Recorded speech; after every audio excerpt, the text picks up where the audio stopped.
New draft of US law to tax foreign remittances. The latest draft inserts additional paragraphs.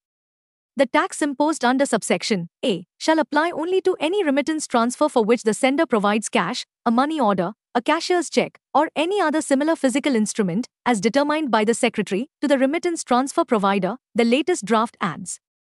It says that remittances made from an account held in or by a financial institution and funded with a debit card or a credit card which is issued in the United States are exempt from the tax.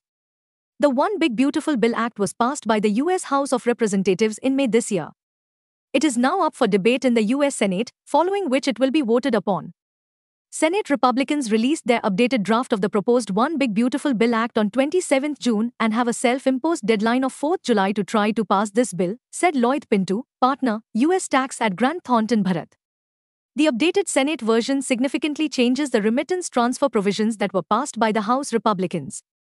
In the latest Senate draft, the remittance transfer tax has been reduced to 1% from the erstwhile proposal of 3.5%. The 3.5% tax proposal itself was a reduction brought into the Act in May from the original proposal of 5%.